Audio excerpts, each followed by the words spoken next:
నిన్నటి ఎపిసోడ్లో హైలైట్ విషయానికి వస్తే రోహిత్కి ఎల్లో కార్డ్ వచ్చింది. అసలు ఈ జడ్జెస్ బుర్రుండే పనే చేస్తున్నారా? బుర్ర పెట్టే ఆలోచించి ఇస్తున్నారా?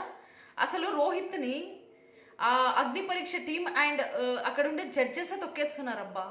ఒక పొటెన్షియల్ ఉన్న ప్లేయరు ఎంత మంచిగా గేమ్ ఆడుతున్నాడు, ఎంత మంచిగా స్ట్రాటజీస్ వేస్తున్నాడు, తన టీంని ఎంత మంచిగా గైడ్ చేస్తున్నాడు, వాళ్ళని ఫుల్ టీంని సపోర్ట్ చేస్తూ గెలిపించి నిన్న ఇండివిజువల్ గేమ్లో కూడా బాహుబలి లాంటి ప్లేయరు, జిమ్ఫ్రీక్ లాంటి ప్లేయర్స్తో కూడా ఆడి అవలీలగా గెలిచిన ప్లేయర్కి అలాంటి ప్లేయర్కి ఎల్లో కార్డ్ ఇవ్వడం ఏంది నాకు అర్థం కావట్లేదు. It's a very very very disappointing from Bigg Boss means judges నుంచి. అసలు ఎక్స్పెక్ట్ చేయలేదు నేను రోహిత్కి వస్తుంది అలా అనేసి, ఎల్లో కార్డ్ వస్తుంది అనేసి అస్సలు ఎక్స్పెక్ట్ చేయలేదు. అండ్ ఓటపీలు వచ్చేసి నిన్న రాజ్ కుమారి గారికి వచ్చింది అండ్ సృష్టికి వచ్చింది అనమాట. సృష్టి నుంచి అయితే రాజ్ కుమార్కి మళ్ళీ స్వాప్ చేసుకునింది తన కార్డ్ యూజ్ చేసుకొని. అండ్ సృష్టికి వచ్చేసి ప్లేయర్ ఆఫ్ ద డే వచ్చింది, వాల్యుయబుల్ ప్లేయర్ వచ్చింది. కాబట్టి తను కూడా మీన్స్ ఓటపీల్కి తనకి ఛాన్స్ వచ్చింది అనమాట. ఇక్కడ విషయానికి వస్తే ఎపిసోడ్ స్టార్టింగే వాళ్ళ బలాబలాల్ని ప్రదర్శించుకునే గేమ్ వస్తుందబ్బా. ఇందులో మీన్స్ హ్యాండ్ రిస్లింగ్ గేమ్ అయితే పెడతారనమాట. ఎవరెవరు పార్టిసిపేట్ చేస్తారనేసి జడ్జెస్ అడిగినప్పుడు అందరూ boys, first boys team and girls team అయితే పార్టిసిపేట్ చేయాలన్నమాట. బాయ్స్ టీమ్ అందరూ చేతులు ఎత్తారు, నేను చేస్తాను. కాకపోతే అక్కడ సెలెక్ట్ చేసుకునింది రోహిత్ని అండ్ మిథిలేష్ని అయితే సెలెక్ట్ చేసుకుంటారనమాట. ఇక్కడ మనము చూసుకుంటే ఎవరు విన్ అవుతారనేసి ఎక్స్పెక్ట్ చేస్తాం.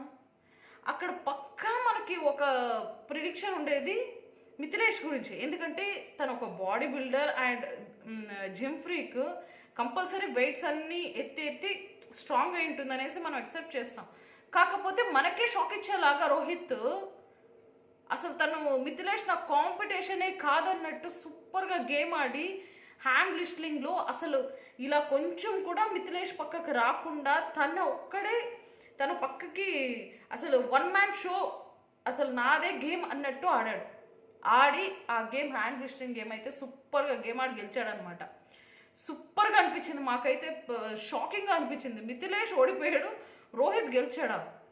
అసలు రోహిత్ ఎప్పుడు కూడా తన పొటెన్షియల్ తను చూపించుకోలేదు. నేను ఇలా ఆడతాను, నేను ఇంత స్ట్రాంగ్ ఉన్నానని కానీ ఎప్పుడు చెప్పుకోలేదు, ఎప్పుడు కానీ తన బాడీ ఎక్స్పోజింగ్ చేసుకోలేదు. అలాంటి తను సడన్గా మిథిలేష్ లాంటి ప్లేయర్తో గెలవడం అనేది షాకింగ్. అసలు చాలా మంచిగా ఆడాడు.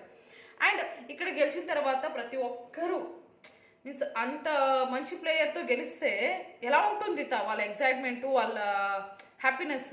కాకపోతే జస్ట్ ఎస్ అనే దీంతోనే సరిపెట్టుకున్నాడు. ఎంత కంపోజింగ్గా తను గేమ్ ఆడుతున్నాడంటే. అండ్ దాని తర్వాత కూడా ప్రతి గేమ్లోనూ తన 100% తను ఇస్తూ వెళ్ళాడు. అండ్ ఇక్కడికి గేమ్ అయిపోయిందనమాట. బాహుబలి వచ్చేసి రోహిత్ అనేసి శ్రీముఖి కూడా చేస్తుందనమాట. అసలు జడ్జెస్ కూడా షాక్ అయిపోతారు. ఎంత అండర్ డాగ్ రోహిత్, మనకు తెలియని శక్తి ఎక్కడో దాచాడు, ఇంత మంచిగా గేమ్ ఆడతాడని అస్సలు అనుకోలేదు అనేసి అయితే షాక్ అవుతున్నారు. బిందు మాధవి అయితే అండర్ డాగ్ అనిపిస్తుంది రోహిత్ అనేసి, అంటే మీన్స్ తన శక్తి తను దాచిపెట్టాడు అనే విధంగా చెప్పారనమాట. అందరికీ షాకింగ్గానే ఉంది. అండ్ దాని తర్వాత మీన్స్ వీక్ అండ్ స్ట్రాంగ్ ప్లేయర్స్ని సెలెక్ట్ చేసుకోవాలంటే చైర్స్, మ్యూజికల్ చైర్ లాగా ఒక పెడతారు. అందులో తిరుగుతూ చైర్ మీద ఎవరు కూర్చుంటారో వాళ్ళు ఒక వీక్ ప్లేయర్ని సెలెక్ట్ చేసి వేరే టీంకి వేయాలి. స్ట్రాంగ్ ప్లేయర్స్ అంతా ఒక టీంలో అవుతారనమాట. ఇందులో కొన్ని హైలైట్ పాయింట్స్ ఉన్నాయి, బాబు మాత్రం మాట్లాడుకుందాం. ఎందుకంటే మీన్స్ ఫస్ట్ వచ్చేసి మీన్స్ ఎవరు మిథిలేష్ అయితే కూర్చుంటాడనమాట. చాలామంది కూర్చున్న తర్వాత మిథిలేష్ కూర్చుంటాడు. దాంట్లో వీక్ ప్లేయర్గా వచ్చేసి చరణ్ని తీసుకుంటాడు. చరణ్ని తీసుకొనేసి చెప్తాడనమాట. ఏం చెప్తాడు, నువ్వు ఇక్కడ అందరితో పోల్చుకుంటే నువ్వు కొంచెం వీక్ అనిపిస్తున్నావు, సో నిన్ను తీయేస్తున్నాను. ఇక్కడ హైలైట్ ఏమంటే చరణ్ సైలెంట్గానే ఉంటాడు. కాకపోతే ఎప్పుడు ఎక్కడ పంచులు వేయాలో వేస్తాడు, ఎప్పుడు ఎక్కడ కామెడీ చేయాలో టకటకమని చేస్తూ వెళ్ళిపోతుంటాడబ్బా. తను కూడా చాలా మంచి కంటెస్టెంట్ బిగ్ బాస్కి. ఎందుకంటే నవ్విచ్చే దగ్గర నవ్విస్తాడు, పంచలేసే దగ్గర పంచలేస్తాడు, వాదిచ్చే దగ్గర వాదిస్తాడు, కరెక్ట్ పాయింట్ అనేది పెడతాడు.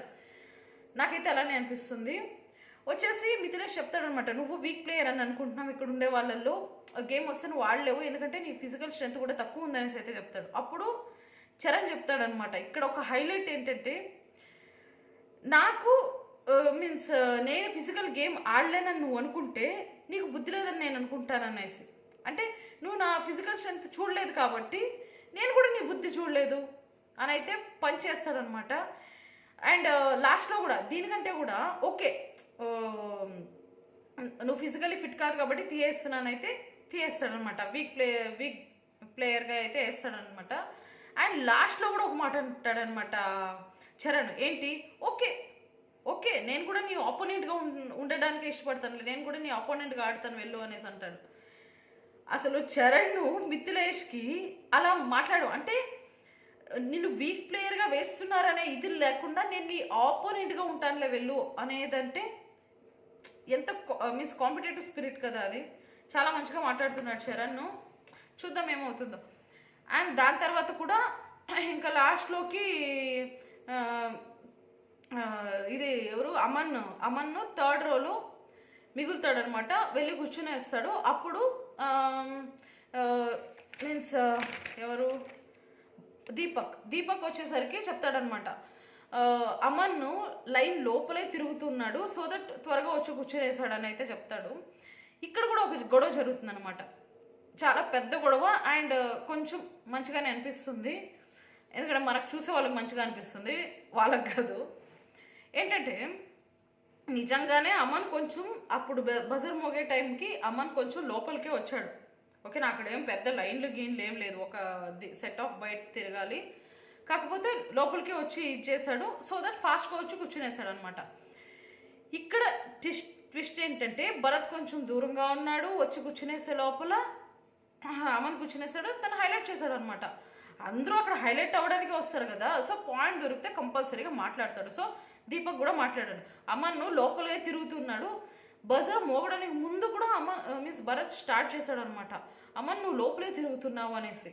అప్పుడు కూడా అమన్ పట్టించుకోలేదు, కాకపోతే అప్పటికే బజర్ మోగేసింది, వచ్చి కూర్చునేసాడు అనమాట.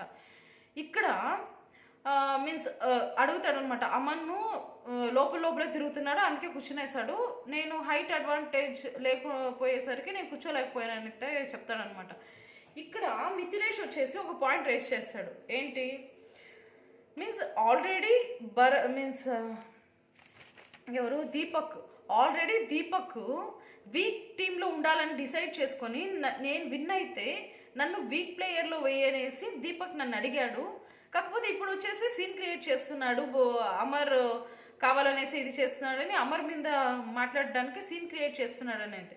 అక్కడ ప్రతి ఒక్కరు సీన్ క్రియేట్ చేసుకొని హైలైట్ అవ్వాలని అనుకుంటారబ్బా.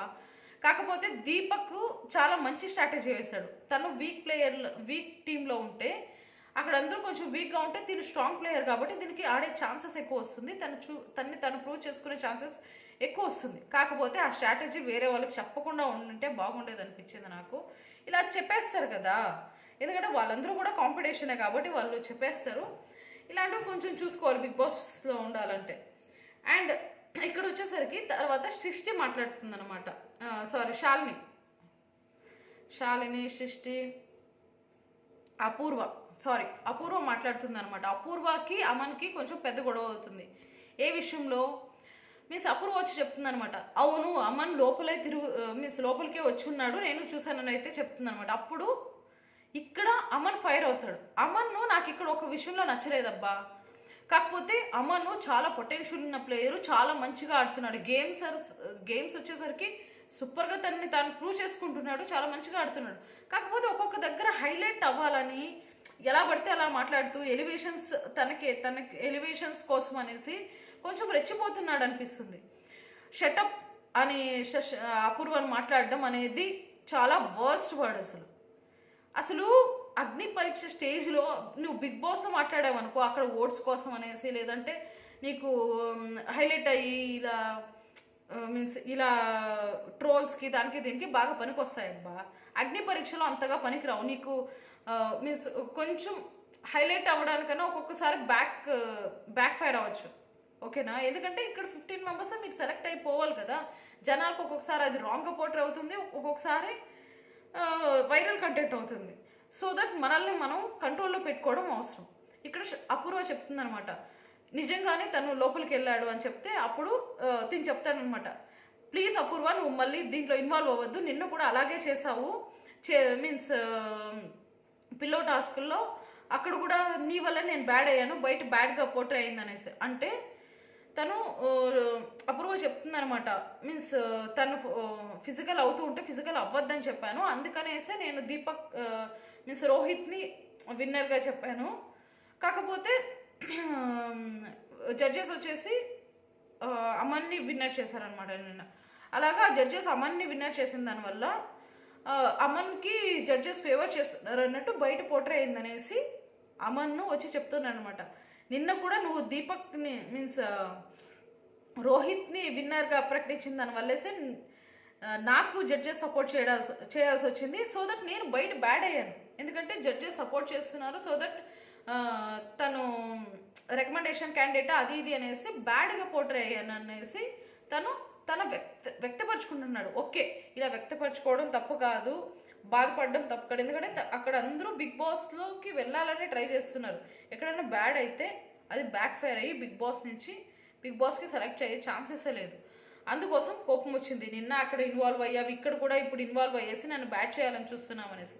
కాకపోతే ఇక్కడ రాంగ్ ఏమంటే షటప్ అనడం అనేది ఒక అమ్మాయిని అంత పెద్ద స్టేజ్లో it's a very wrong word. ఓకేనా? నువ్వు అంత పొడింగి ఇది కాదు కదా అక్కడ షటప్ అని యూజ్ చేయడానికి. ఒక బాయ్నైనా ఒక గర్ల్నైనా ఏమన్నా చేసింది, అక్కడ షటప్ అనే పెద్ద పెద్ద వర్డ్స్ వాడడం అసలు అవసరం లేదు. అక్కడ అవసరం లేని అంత సిచ్యువేషన్ అది. అంత పెద్దగా నీకేమన్నా ద్రోహమో మోసమో చేసినంటే అలా వాడినంటే ఓకే, అక్కడ అంత పెద్ద సీన్ ఏం లేదు, అయినా కూడా వాడింది చాలా తప్పు. ఒకసారి బ్యాక్ ఫైర్ అయ్యే ఛాన్సెస్ కూడా ఉంటుంది. నువ్వు పొటెన్షియల్ ఉన్న ప్లేయర్వి, మంచి ప్లేయర్వి, నువ్వు బిగ్ బాస్లో ఉంటే చాలా బాగుంటుంది. ఎందుకంటే నీలో అంత కసి ఉంది, నీలో అంత పొటెన్షియల్ ఉంది. కాకపోతే కొంచెం ఓవర్ యాక్షన్ తగ్గించుకోవాలి. కొన్ని ఓవర్ యాక్షన్స్ చేస్తున్నావు, మీన్స్ హైలైట్ అవ్వాలనేసి కొన్ని స్ట్రాటజీస్ వేస్తున్నావు, కొన్ని అలాంటివి తగ్గించుకుంటే బెటర్. అండ్ ఇది ఎపిసోడ్. అండ్ దీంట్లో వచ్చేసరికి లాస్ట్లో ఇదంతా అయిన తర్వాత మీన్స్ లాస్ట్లో థర్డ్లో అంటే కీస్ టాస్క్ అనేసి పెడతారు. పెడస్టల్స్ మీద కీస్ లాక్స్ పెట్టింటారనమాట. 2 టీమ్స్ ఉంటుంది కదా, 2 టీమ్స్కి బ్యాక్ సైడ్ మధ్యలో కట్టేసేసి లాక్ చేసేస్తారు. వాళ్ళు వెళ్ళి వాళ్ళ పెడస్టల్స్ మీద ఉన్న కీస్ని తీసుకొని వాళ్ళ లాక్ని ఓపెన్ చేసుకోవాలి. ఇక్కడ ప్రతి ఒక్కరు ఇది మెస్ అయిపోయిందబ్బా, చాలామంది ఉన్నారు కాబట్టి అక్కడ మెస్ అయిపోయి 8 మెంబర్స్ ఉన్నారు ఒక్కొక్క టీంలో, 16 మెంబర్స్. ఇంత గద్దు, అది కూడా దారం చిన్నదిగా పెట్టారు. ఇంకేమవుతుంది, అందరూ ఒకరి మీద ఒకరు పడుతున్నారు. ఇక్కడ మిస్ అయిన దానివల్ల రోహిత్ తన తాడు బిగించుకున్న దానివల్ల ఇలా లాగాడంట. దానివల్ల జడ్జెస్ స్టాప్ నువ్వు ఫౌల్ చేస్తున్నావు అనేసి అక్కడ స్టాప్ చేశారు. ఓకే, రివైండ్ చేశారు, మళ్ళీ రివైండ్ చేసేసి మళ్ళీ ఆడుతుండగా సృష్టికి కింద పడింది అనమాట. కింద పడితే ఓకే మళ్ళీ పెట్టండి పెడస్టల్ మీద, నాకేం పనిలే ఇట్స్ ఓకే అనేసి చెప్పేసి మళ్ళీ పెడస్టల్ మీద పెట్టి ప్రతి ఒక్కరూ గేమ్ మంచిగా ఆడారు అక్కడ. బ్లూ టీమ్ అయితే విన్ అయిందనమాట, రెడ్ టీమ్ అయితే విన్ అయింది, అంటే స్ట్రాంగ్ టీమ్ అయితే విన్ అయిందనమాట. వీక్ టీమ్ ఓడిపోయారు, 2 అయితే మిగిలిపోయారు అనమాట. ఇక్కడ వచ్చేసరికి red time strong team win అయిన దానివల్ల ఒకరికి ఓట్ అపీల్, అంటే అక్కడ టీం లీడ్కి ఓట్ అపీల్, అంటే రోహిత్కి ఓట్ అపీల్ వస్తుందన్నమాట. దాన్ని ఇప్పుడు ఒక స్ట్రాటజీ ఏమిటంటే ఒక కార్డ్ అనేది, ఫైర్ కార్డ్ అనేది ఎవరు రాజ్కుమారి దగ్గర ఉంది. సో దట్ అది ఈరోజే యూజ్ చేసుకోవాలి. సో దట్ వాళ్ళకి చెప్తారనమాట, రాజ్కుమారి మీరు యూజ్ చేసుకుంటారా, లేదంటే మీ దగ్గరే వేస్ట్ అయిపోతుంది, ఎలాగైనా యూజ్ చేసుకోవాలంటే అప్పుడు దేనికోసం యూజ్ చేసుకుంటారని చెప్తే అప్పుడు చెప్తుంది అనమాట, నేను ఓటపిల్ కోసం యూజ్ చేసుకుంటానని. రాజకుమారి అనే ఆవిడ అసలు ఎక్కడి నుంచి వచ్చింది, అసలు ఎంత మంచిగా మాట్లాడుతుంది, ఎంత మంచిగా హైలైట్గా మీన్స్ తన గేమ్ ఎంత మంచిగా ఆడుతుందంటే ఎక్కడెక్కడ మంచి డిసిషన్స్ తీసుకోవాలి సూపర్గా తీసుకుంటుంది. ఇలాంటి వాళ్ళు కంపల్సరీ బిగ్ బాస్ హౌస్లో ఉండాలి. ఇలాంటి వాళ్ళు కూడా కంపల్సరీ ఉండాలి. ఎందుకంటే ఒక డిఫరెంట్ పర్సన్స్ అనమాట. మీన్స్ ఎప్పుడూ ఇలాంటి వాళ్ళు ఉండరనమాట. ఎందుకంటే సైలెంట్గా ఉంటారు, గేమ్స్ ఆడతారు, ప్లస్ వాళ్ళ స్ట్రాటజీస్ కరెక్ట్ టైంలో అప్లై చేస్తారు. రోహిత్ కానీ, రాజ్ కుమారి కానీ, చరణ్ కానీ, అమన్ కానీ ఇలాంటి వాళ్ళు మీన్స్ చాలా మంచిగా గేమ్ ఆడుతున్నారు అబ్బా. ఓకే, ఇలా వచ్చేసరికి రాజ్ కుమారి అడిగితే ఓకే అనేసి అప్పుడు ఓటపీలు రాజ్ కుమారికి అయితే అంటే రాజ్ కుమారికి అయితే వస్తుందన్నమాట. సో దట్ రాజ్ కుమారి నార్మల్గా ఓటపీలు అయితే చేస్తుందన్నమాట. అంత హైలైట్ అనేది కాదు. నా జర్నీ మీకు తెలుసు, సో దట్ నాకు ప్లీజ్ ఓటేయండి, నేను కూడా బిగ్ బాస్ టీంలోకి వెళ్తున్నాను, మిమ్మల్ని ఎంటర్టైన్ చేస్తాను, ఇంతవరకు అయితే చేసింది. అండ్ మీన్స్ జడ్జెస్ వచ్చేసరికి ఈరోజు ప్లేయర్ ఆఫ్ ద డే వచ్చేసరికి అంటే పొటెన్షియల్ ఉన్న ప్లేయర్ వచ్చేసరికి సృష్టికి ఇస్తారనమాట. సృష్టికి ఇచ్చేస్తే మళ్ళీ స్వాప్ చేసుకొని రాజ్ కుమారికే వస్తుంది, మీన్స్ రాజ్ కుమారికే ఇస్తారనమాట. రోహిత్ సృష్టికి ఇస్తే సృష్టి వచ్చేసి మళ్ళీ రాజ్ కుమారికి ఇస్తారు. రాజ్ కుమారి ఓట్ అప్పీల్ తర్వాత మళ్ళీ జడ్జెస్కి వస్తే వాళ్ళు అదే పొటెన్షియల్ ఉన్న ప్లేయర్ వచ్చేసి అంటే ప్లేయర్ ఆఫ్ ద డే వచ్చేసి సృష్టికి ఇస్తారు. సో దట్ మళ్ళీ సృష్టి కూడా ఓట్ అప్పీల్ చేసుకుంటుంది. ఇక్కడ వరకు అయితే ఓకే. ఇప్పుడు హైలైట్ ఏంటంటే చెత్త డిసిజన్ ఏంటంటే ఎల్లో కార్డ్. ఎల్లో కార్డ్ ఎవరికి వస్తుందా అని చూస్తుంటే జడ్జెస్ సడన్గా వచ్చేసరికి రోహిత్కి ఇచ్చారు. అసలు అర్థం కాలేదు, అసలు షాక్లో ఉన్నా నేను. అంత మంచిగా ఆడిన వాడికి ప్లేయర్ ఆఫ్ ద ఇది ఇవ్వాలి కానీ రెడ్ ఎల్లో కార్డ్ ఇచ్చారు. అస్సలు అర్థం కావట్లేదు. It's a very worst decision and worst strategy from Bigg Boss team, అంటే అగ్ని పరీక్ష టీం అనమాట. అంత మంచిగా గేమ్ ఆడిన వాళ్ళకి ఎల్లో కార్డ్ ఇవ్వడం ఏంటి? ఏంది జస్ట్ ఆ థ్రెడ్ పట్టుకొని లాగింది 5-10 minutes పాజ్ అయిందంట. సో ప్రతి ఒక్కరికి తెలిసి రావాలని చెప్పేసి తనకి ఎల్లోగా ఇస్తున్నాడంట. ఇదేమి అసలు చెత్త డిసిజన్, నాకు అర్థం కావట్లేదు. అలాంటి మంచి ప్లేయర్స్కి ఇంకా ఎల్లో కార్డ్ ఇస్తే మీన్స్ నేను ఇంత బాగా ఆడినా కూడా నాకు ఎల్లో కార్డ్ అంటేనే కొందరు డిసప్పాయింట్ అయిపోయి సరిగా గేమ్ ఆడకపోవచ్చు, కొందరు ఇదే ఛాలెంజింగ్గా తీసుకొని మంచిగా కూడా ఆడచ్చు. ఐ హోప్ రోహిత్ మంచిగా తీసుకొని మంచిగా ఆడతాడని నేను అనుకుంటున్నా. ఎందుకంటే తను కూడా పాజిటివ్గా తీసుకుంటా. ఓకే మ్యామ్, నేను పాజిటివ్గానే తీసుకుంటాను, నెక్స్ట్ టైం రిపీట్ అవ్వకుండా చూసుకుంటానని అయితే పాజిటివ్గా రియాక్ట్ అయ్యాడు అనమాట. నాకు చాలా బాగా నచ్చింది. అండ్ ఇక్కడ జడ్జెస్ డిసిజన్ మీకు ఏమనిపించింది? రోహిత్కి ఎల్లో కార్డ్ ఇవ్వడం కరెక్ట్ అనిపించిందా అనేది కమెంట్ చేయండి. అండ్ ప్లీజ్ లైక్ చేయండి, షేర్ చేయండి, సబ్స్క్రైబ్ చేయండి. ఇలాంటి బిగ్ బాస్ అప్డేట్స్ కోసం ప్లీజ్ సబ్స్క్రైబ్ చేసుకోండి.